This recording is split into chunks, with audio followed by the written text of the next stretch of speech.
Then the girls would fall into these beautiful sculptured-like positions on the ground, and 4 doctors couldn't move them. Impossible. One doctor's got a hold of Mary Cruz's face. Impossible to move her. Once they had their arms interlocked, you couldn't unlock them. Yet, at the end of an ecstasy, they would pick each other up so sweetly, like they were picking up a piece of paper, kiss the Blessed Mother goodbye. How is this possible?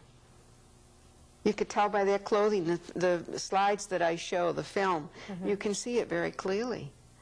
I mean, how can you deny what you're seeing? What else? They levitate off the ground. Is this possible? They come to the door of the church on their knees. And when they enter the church,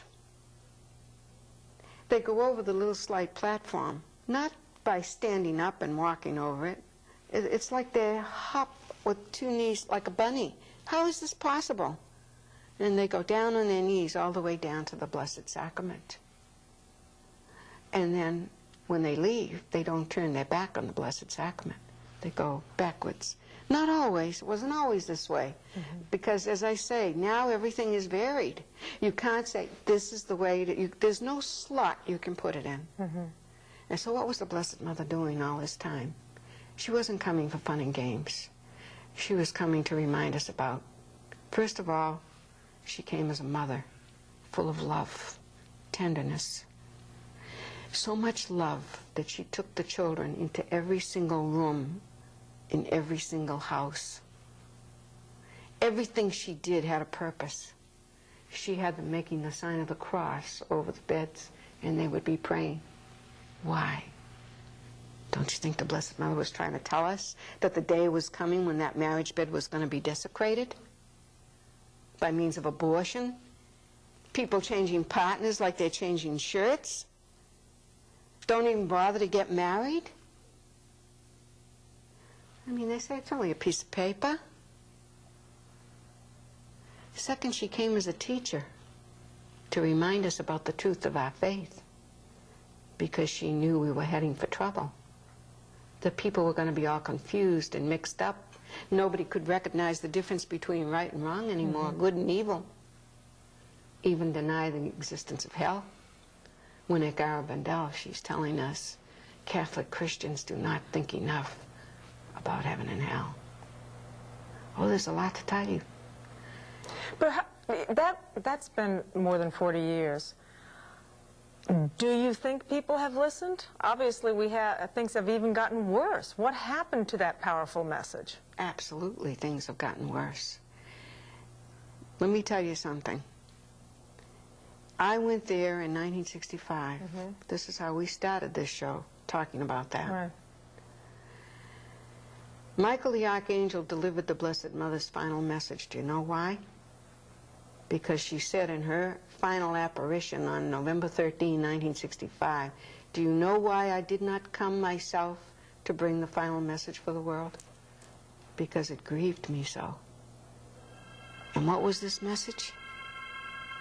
Because my message of 1961 has neither been lived, nor has it been made very much known in the world, I will tell you, this is the last one. Before, the cup was filling. Now, it is overflowing. Many cardinals, many bishops, and many priests are on the path of perdition, and they're taking many souls with them.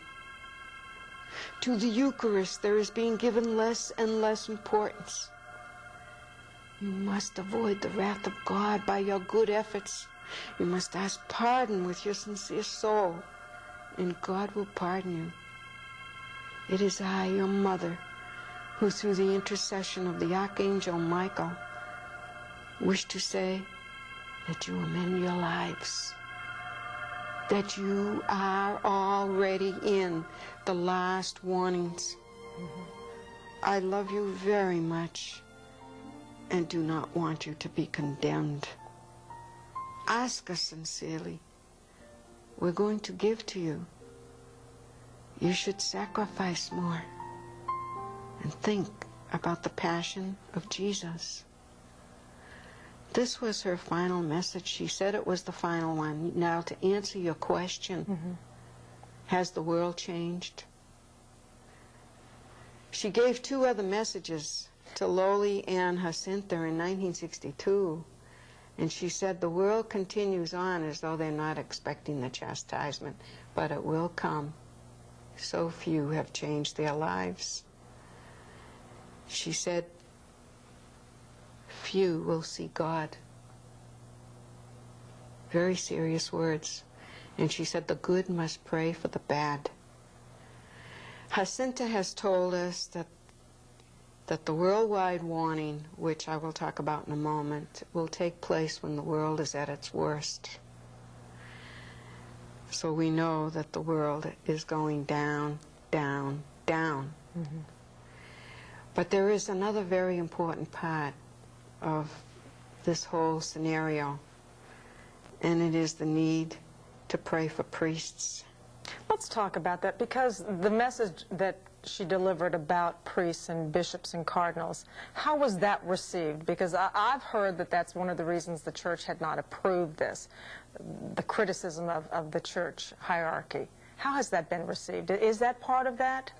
First of all, when that message was first revealed, which was the very next morning after the apparition, the local priests and, you know, the whole area, they thought that the Blessed Mother was talking or pointing a finger just to them, which isn't the truth at all.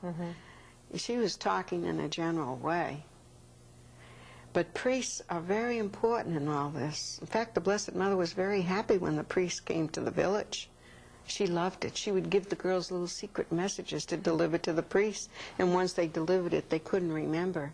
She even gave them the ability to recognize a priest when he came disguised as a layperson. I mean, it was incredible. She even allowed them to see the state of their soul when they were in grievous sin, so that they would become more fervent in their prayers for priests, because our Blessed Mother demanded that they pray and sacrifice themselves for priests. And she told Loli that out of the 4, she would be the one to suffer the most, and it had to be for the priests. The first year that she appeared, in August of 1961, there was a priest by the name of Father Luis Maria Andreu, a Spanish Jesuit. He was only about 38 years old. It was his 3rd visit up to Garabandal, and he went to the Pines. And while the girls were in ecstasy, put his arms up in the air, and everyone heard him, "Miracle, miracle, miracle, miracle."